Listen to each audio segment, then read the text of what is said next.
విద్యాసాగర్ గారు, ఇప్పుడు అందరిని భయపెడుతుంది ఏంటంటే కాలసర్పదోషం. మీ అనాలిసిస్ ఎలా ఉంటుంది ఈ కాలసర్పదోషం మీద? కాలసర్పదోషం మీద రకరకాల అభిప్రాయాలు ఉన్నాయి. ఒకళ్ళు కాలసర్పదోషాన్ని వ్యక్తులకు ఆపాదించకూడదు, వ్యక్తుల జాతకాల్లో కన్సిడర్ చేయకూడదు, అది దేశ జాతకాల్లో, అది మండేన్ ఎస్ట్రాలజీలో మాత్రమే దాన్ని ఆపాదించుకోవాలి, కానీ వ్యక్తుల జాతకాల్లో ఆపాదించుకోవాల్సిన అవసరం లేదు అనేది ఒక సిద్ధాంతం ఉంది. ఓకే, అదైనా తీసుకోవచ్చు. లేదు, వ్యక్తుల జాతకాల్లో అది ఒక నోడల్ పాయింట్ కాబట్టి మనం కన్సిడర్ చేసినా కానీ వచ్చిన ఇబ్బంది ఏం లేదు. రాహుకేతువులు కాలసర్ప దోషము అనేది అది ఎక్కడ మెన్షన్ చేయలే. పరాశర జ్యోతిషంలో కూడా పరాశరుడు కూడా కాలసర్ప దోషము అని ఎక్కడ మెన్షన్ చేయలేదు. కనుక ఒకవేళ రాహు పాపగ్రహం, రాహు తను వచ్చిన వాళ్ళని కబలిస్తాడు అనే ఒక దాంతో ఒక అపోహ వచ్చినా కానీ రాహుకి మౌత్లో, రాహు యొక్క మౌత్కి ఎగనెస్ట్గా అంటే అపసవ్యంగా తిరుగుతాయి కాబట్టి రాహు యొక్క మౌత్కి ఉంచి కేతు వరకు ఉండే గ్రహాలు మాత్రమే కాలసర్పదోషానికి అనుకోవచ్చు. ఓకే, అంతేగాని రాహుకి వెనక ఉన్న గ్రహాలు, రాహు ముందర వెనక గ్రహాలు ఉంటే అది కాలసర్పదోషం కానే కాదు. ఓకే, అదొక పాయింట్. నెక్స్ట్, రాహు జనరల్గా రాహు కబళించేది రవిచంద్రులే,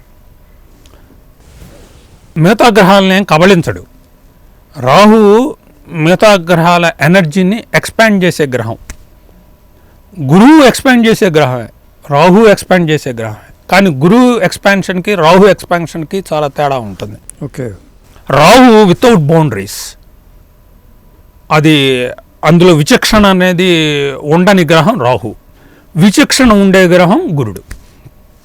ఈ రాహు ఎవరి ఎనర్జీలతో కలిస్తే ఆ గ్రహం యొక్క స్థితిని బట్టి ఆ గ్రహం యొక్క ఎనర్జీ మూడింతలు అవుతుంది. మూడింతలు అవచ్చు, నాలుగింతలు అవచ్చు, ఎంతైనా అవచ్చు. కనుక ఇక్కడ where is the question of కబళించడం. ఇక్కడ దోషం అనేది, దోషం అంటే ఎప్పుడు రాహు ఏ గ్రహంతో కలిసినా దోషమే. అట్లా తీసుకుంటే రాహు ఎవరితో కలిసినా దోషమే. ఒక్క శుక్రుడిని మాత్రమే ఆయన గురువుగా భావిస్తాడు కాబట్టి రాహు శుక్రరాహుల దగ్గర, శుక్రరాహుల దగ్గర మాత్రం అదుపులో ఉంటాడు. ఓకే, ఇంకా మిగతా వాళ్ళ దగ్గర ఎవరి దగ్గర అదుపులో ఉండాల్సిన అవసరం లేదు. రాహుకి రాహు పని రాహు చేసుకుంటాడు, మిగతా వాళ్ళ పని మిగతా వాళ్ళు చేస్తారు. ఓకే, శుక్రరాహుల దగ్గర అంటే అదొక స్పెసిఫిక్ ఇంట్రెస్ట్. ఓకే, వాళ్ళిద్దరికి మంచి సంబంధం ఉంది కాబట్టి అది ఎక్సలెంట్ కాంబినేషన్ కింద తీసుకున్నారు ధనయోగానికి. ఓకే, ఇది ప్రొవైడెడ్ శుక్రుడు బాగుండాలి. అదే శుక్రుడు బాగుంటుంది. సో ఇక్కడ ఎక్కడ దోషము అంటే దోషమే. సో కాలసర్పము అనేది మొత్తం అందరూ ఉండాలి అనేది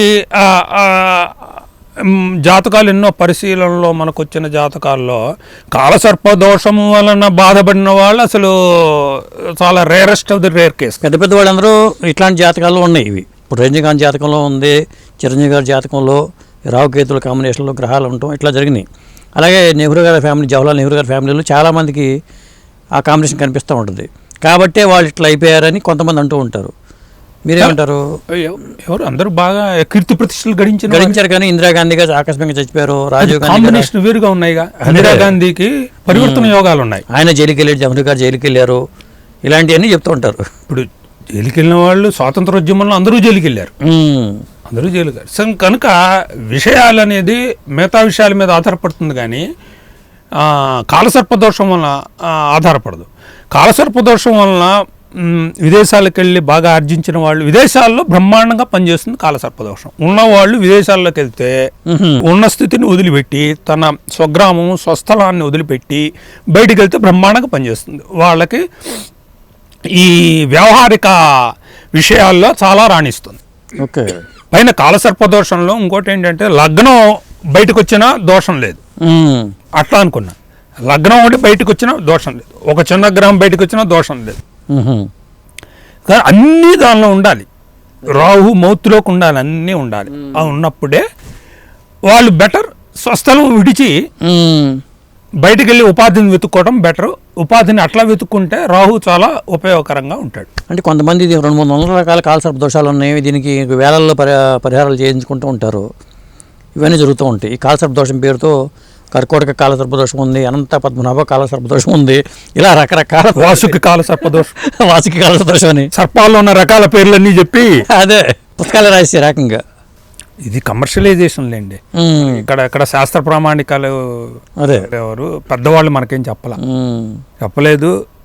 మనకు ఏదొచ్చినా రాహుకి కానీ కుజుడికి కానీ మనకేమొచ్చినా మనకు కావాల్సింది ఏంటంటే సుబ్రహ్మణ్య స్వామి ఆరాధన, దేవి ఆరాధన, దుర్గాదేవి ఆరాధన. దుర్గాదేవి కాబట్టి ఈ రెండు ఫస్ట్ చేసుకొని తరువాత మనకు మిగతా విషయాల జోలికి వెళ్ళచ్చు. కనుక సింపుల్గా అసలు ముందర మన ఆత్మని మనం రిఫార్మ్ చేసుకోకుండా పక్కన ఏదో చేసేస్తే, మన తరఫున హోమం చేసిన మనం కూర్చొని ఊరికనే 4 సమిధులు వేసేసి హోమం చేసేస్తే పనులు అవుతాయనేది లేదు. అట్టయితే కర్మ సిద్ధాంతం అసలు వర్కే కాదు. కర్మ సిద్ధాంతం మనం కర్మ థీరీ చదువుకున్నాం. కర్మ థీరీ ఇలా అయితే పెద్ద మారేట్టుంటే అసలు ఈ జాతకాన్ని ఎందుకు, ఇవన్నీ ఏమక్కర్లేదు. కనుక ఎవరు చేసే కమర్షియలైజేషన్ వాళ్ళు చేసుకుంటారు. కాకపోతే ఒకటి ఉంది, మనం జాతకాలు చూసినా చూడకపోయినా జరగవలసింది జరిగి తీరుతుంది. జాతకాలు ఎందుకు చూసుకుంటున్నామంటే కొన్ని సందర్భాల్లో మనకు అవాంతరాలు వచ్చి పడ్డప్పుడు, జరగవలసిన పని టైంకి జరగనప్పుడు మనకు వచ్చే ఆందోళన ఏంటి, ఏం జరగబోతుందని తెలుసుకోవటానికి జాతకాలు చూసుకొని, అంతేగాని ప్రతి చిన్న విషయానికి వచ్చేసి మనకట్ట జరుగుతుంది అట్ట జరుగుతుంది అనే దాని కాదు జాతకం. మనం ఏం చేసుకున్నా దాని గురించి జాతకం ఎందుకు ఉపయోగపడాలి. అదే అంతేగాని జాతకం బట్టి ఎదుటివాడి ధన వ్యయం కోసం దాని గురించి కాదు కదా. అవును.